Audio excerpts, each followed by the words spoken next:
Hello everyone. Today I will be discussing in brief about history taking. When patient comes to OPD, how will you proceed? So what is meant by history taking?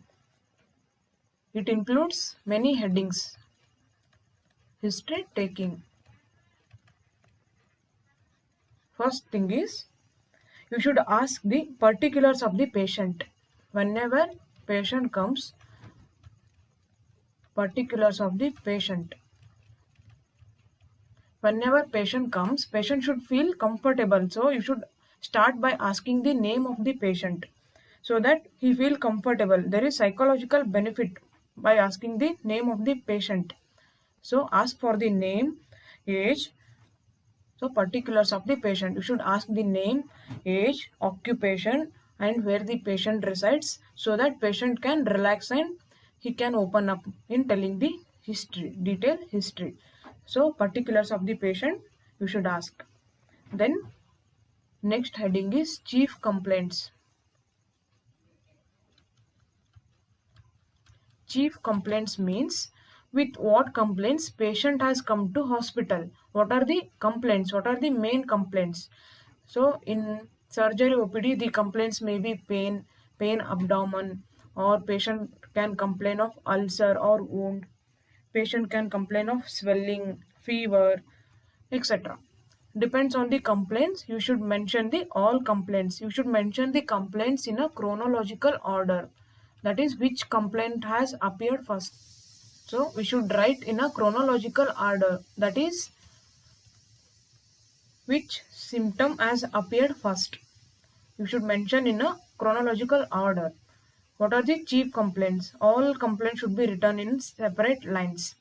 And you should elaborate this complaint, that is history of presenting illness. So we should elaborate the all chief complaints in a mode of onset, progression, and whether he has taken any treatment before, whether it is associated with other symptoms or no.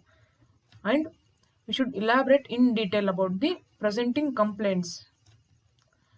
Next one is past history. In past history, you should ask about whether patient has similar complaints in the past or no, and patient is a known case of diabetes or hypertension or TB or any other comorbidities, and whether patient has undergone any surgeries, and we should write in detail in past history. Next one is drug history. We should ask the patient whether he is on any other medications or no. Usually patient will be known case of diabetes and maybe he is on oral hypoglycemic drugs or insulin. We should ask in detail and we should write the name of drug. And history of any allergy. Any allergic history, that is allergy to any other drugs or any food allergy. And we should ask personal history. Personal history means we will ask the diet. In personal history, we will ask about the diet, whether patient is vegetarian or non-vegetarian, about sleep, whether patient is having adequate sleep or no, whether sleep is disturbed due to some symptoms, and appetite, whether patient can feel hunger or no, patient is eating well or no, and bowel and bladder, whether patient is passing stools regularly or no, and patient can pass urine or no. And habits, about habits is important, that is whether patient is smoker or alcoholic patient. Physical examination or general physical examination. In this, the whole body should be examined, like head to toe examination.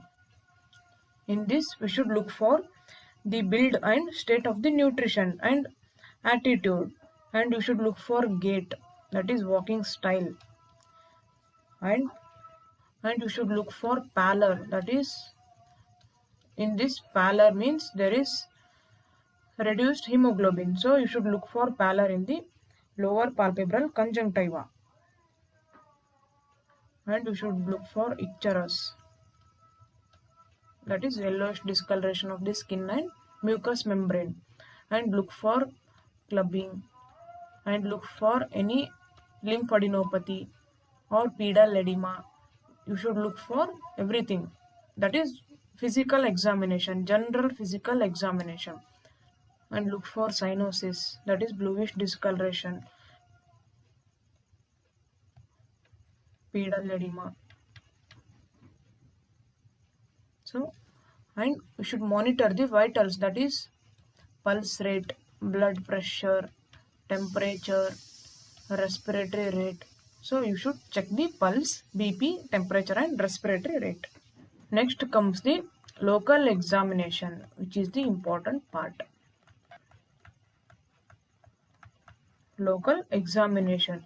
So this is done under 4 headings, that is inspection, palpation, percussion and auscultation. Inspection means what we can see without touching the patient. Palpation means what findings we will get after touching the patient. So under these headings we should do local examination. Whatever case may be, these are the headings. Usually in swelling ulcer cases, these two are the main: inspection and palpation.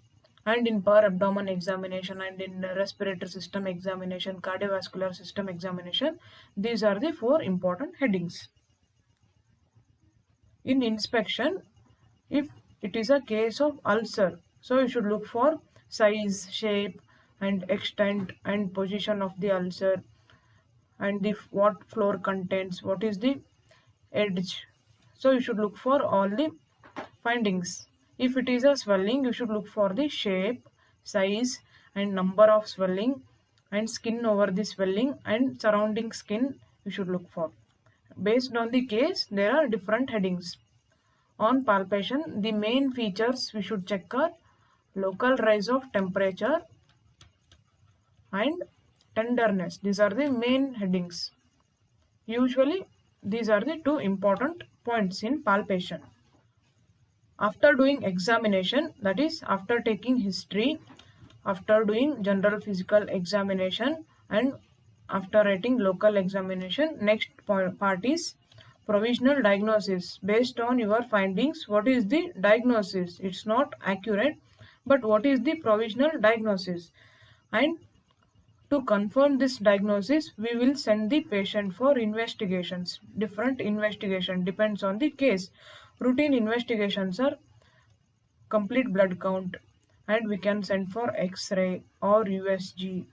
These are the routine investigations based on the case, and based on these reports we will come to a diagnosis, and based on diagnosis we should give treatment. This is the protocol. This is the protocol of examining the patient and giving the treatment. So in this session we have studied about the history taking, what are the points to be asked, and general physical examination and local examination, and about provisional diagnosis and what are the investigation, and what is the definitive diagnosis, and what is the management, that is treatment. If you like this video, please click like button and share this video to your friends and subscribe to my YouTube channel for more videos. Thank you.